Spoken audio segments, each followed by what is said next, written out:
And hello everybody, welcome back to the channel. Right now, in a constituency most of the country had never heard of a month ago, the votes are being counted. Polls closed at 10 o'clock tonight in Makerfield. There's no exit poll. Nobody will know anything until the early hours of Friday morning. And what happens in that count, in that one northern seat, could determine who is running this country by the autumn. We've covered the build-up to this moment across several videos now. The coup brewing against Keir Starmer, the volunteer armies descending on this seat, the right tearing itself apart.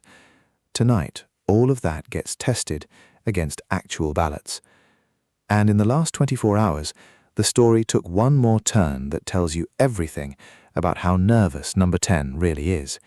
Keir Starmer, the man Andy Burnham wants to replace, went on Sky News and offered Burnham a big role in government if he wins tonight and comes back to Westminster. Think about that for a second. The Prime Minister, publicly, the day before the vote, offering his most dangerous internal rival a promotion. That is not the move of a confident leader. So tonight, while the count happens, let's go through exactly what's at stake, what's just happened, and what each possible result actually means for the future of this country. Before we get into it, predict it now while it's still genuinely unknown. Who wins Makerfield tonight? Burnham, Kenyon, or a shock from Restore's Rebecca Shepherd? Drop your prediction below. We'll see who actually called it. Let's get into it. Let's remind ourselves exactly how we got to a single by-election carrying this much weight, because the mechanics matter. Makerfield has been a Labour-safe seat since 1983. The sitting MP, Josh Simons, resigned specifically, strategically, to open the seat for Andy Burnham, who isn't currently an MP and needed a route back into Parliament to be eligible to challenge Starmer for the Labour leadership. That alone tells you this was never really about Makerfield, it was always about Westminster. But safe seat doesn't mean what it used to.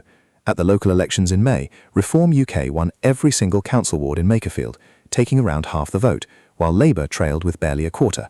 So Burnham wasn't walking into a comfortable home banker. He was walking into hostile territory that happened to carry his party's old name on the door. And that's the irony worth sitting with. The seat being used to relaunch Burnham's national career is a seat where his own party just got beaten into second place locally. Does that sound like a position of strength to you?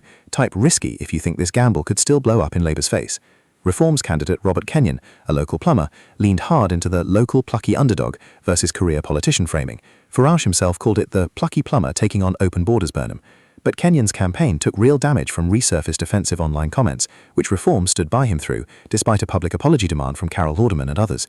And then there's the third force, Restore Britain's Rebecca Shepherd, polling higher than expected, enough that Reform figures reportedly got spooked and started handing out leaflets telling Restore, "Can't win here," a tacit admission that the real fight on the right wasn't with Labour, it was with each other. It even got physical. There was reportedly an altercation at Reform's campaign office involving Restore activists, serious enough that police were called. That's the board tonight. 3 parties, one safe seat that isn't safe anymore, and a result that decides far more than a single MP. Let's go through exactly what's been happening in the final stretch, because the last week has been more revealing than the whole campaign before it. Point 1. Starmer's offer and what it really tells you. In a Sky News interview the morning of the vote, Starmer said he would offer Burnham a big role in government if he wins and comes back to Westminster. On the surface, that's magnanimous, bringing a popular figure into the fold. Underneath, it's something else entirely. You don't preemptively offer your most dangerous rival a promotion unless you're trying to buy time, blunt his momentum, or signal, "There's no need for a leadership fight, I've already got a job for you." It's the political equivalent of trying to make peace before the battle's even been fought, because you're not confident you'd won it. Ask yourself honestly, does a Prime Minister who feels secure in his job make that offer? Or does a Prime Minister who can do the maths on his own backbenchers make that offer? I think you already know the answer. Tell me if you agree. Point 2. Starmer says he'll fight any challenge, but the bench is filling up. Starmer has insisted repeatedly that he will fight any challenge to his leadership. But here's what's new and significant. Former Health Secretary Wes Streeting has now made clear he will also stand in any leadership contest. That matters enormously because it changes the maths. A straight Starmer versus Burnham fight is one dynamic. A 3-way contest splitting the anti-Starmer vote between Burnham and Streeting is a completely different one, and could actually be the thing that saves Starmer if his opponents can't consolidate behind a single challenger. Point 3. The right civil war became physical. We've talked before about the vote split between Reform and Restore Britain. Tonight, that rivalry got uglier than just leaflets. There's been a reported altercation at Reform's Makerfield campaign office involving Restore Britain activists, serious enough for the police to be called. Whatever the rights and wrongs of that specific incident, the optics are damaging for both sides. This is supposed to be the insurgent right on the march, and instead the story became them scrapping with each other on the day that mattered most. And here's the thing Reform itself seems to fear most. Their own leaflets this week told voters Restore can't win here. That's not a message of strength. That's a party nervously trying to talk its own potential voters out of defecting. When you're spending the final days persuading people not to vote for someone else on your own side, you've already lost some of the argument. Agree or disagree? Point 4. The polling picture and why nobody can call this with confidence. Final constituency polling reported by the BBC has Burnham holding a narrow lead, but narrow is the operative word, and there's no exit poll tonight to settle the nerves early. Turnout is being flagged by multiple outlets as the deciding factor.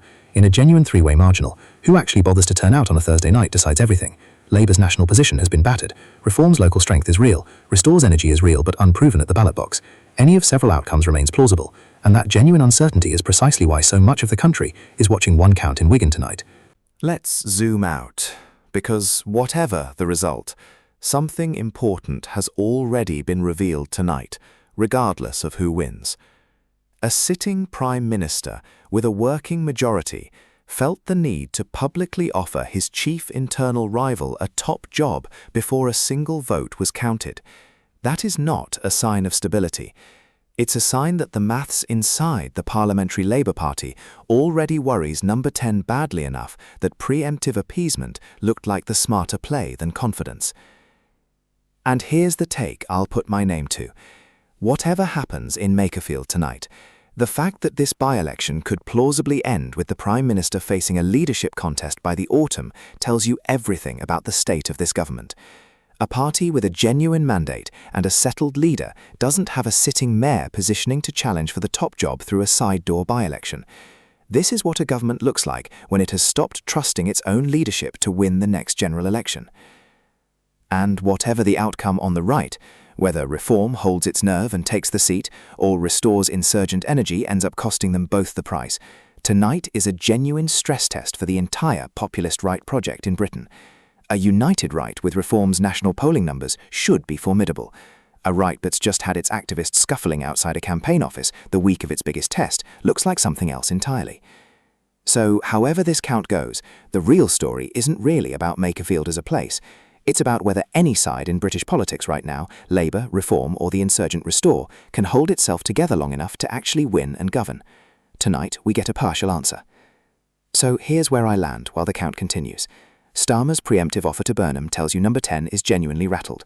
Streeting entering any future contest changes the leadership maths entirely. And the right's in turn of scrap on the most important night of the campaign raises real questions about whether it can unite when it actually matters. We'll know the result in the early hours of Friday morning. So tell me, who wins and what happens to Starmer next? Drop your prediction below. I'll be reading every single one when the result lands. Smash like, subscribe, and I'll see you with the result.